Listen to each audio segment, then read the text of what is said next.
इमरान खान की गिरफ्तारी की सूरत में पार्टी के मामलात कौन चलाएगा, फैसला हो गया। पाकिस्तान तहरीक इंसाफ की क़यादत ने इमरान खान की गिरफ्तारी की सूरत में पार्टी मामलात चलाने के लिए 6 रुकनी कमेटी तश्कील दे दी। पाकिस्तान तहरीक इंसाफ के ज़राए ने बताया कि चेयरमैन की गिरफ्तारी की सूरत में 6 रुकनी एमरजेंसी कमेटी पार्टी के मामलात देखेगी। मज़कूरा कमेटी इमरान खान ने ही कायम की है।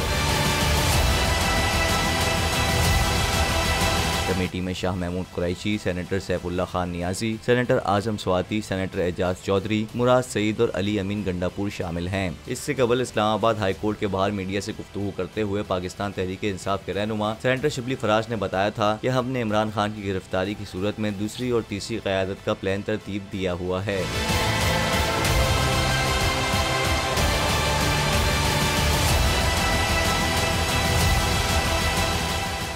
को चेयरमैन बोल, शोएब शेख के खिलाफ मनगढ़ंत, झूठा और बेबुनियाद केस। हुकूमत इंतकामी कार्रवाइयों पर उतर आई। रिश्वत देने के झूठे इल्जाम के पीछे असल हकायक वो ले आया अवाम के सामने। सिंध हाई कोर्ट की जानिब से 10 मार्च को एग्जैक्ट केस में बरियत का फैसला भी दे दिया गया, जो रिश्वत के इस इल्जाम को झूठा और बेबुनियाद साबित करने के लिए काफी है। सवाल ये उठता है, न रिश्वत लेने वाला न देने वाला मौजूद, तो फिर ये मुकदमा क्या है? गुज़िश्ता 5 सालों में ना तो कोई गवाह पेश हुआ और ना ही कोई सबूत सामने आया, जबकि कोई इंक्वायरी अमल में नहीं लाई गई। जब मुल्ज़िमान से कोई तहकीकात नहीं की गई, कुछ साबित नहीं हुआ, तो फिर ये मुकदमा क्या है? इससे कबल केस की इंक्वायरी कमेटी के सामने खुद जज कादिर मेमन ने रिश्वत के इल्जाम की तरदीद की थी और कमेटी को तहरीरी तौर पर आगाह भी किया था। इस झूठे और बेबुनियाद केस की कानूनन कोई हैसियत नहीं। सिंध हाई कोर्ट इस मुकदमे में शोएब शेख को बरी कर चुकी है, तो फिर इस नाम नेहाद इल्जाम की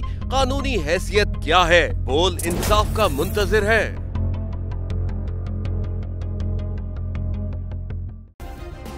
सब्सक्राइब करें और बेल दबाएं ताकि कोई खबर रह न जाए।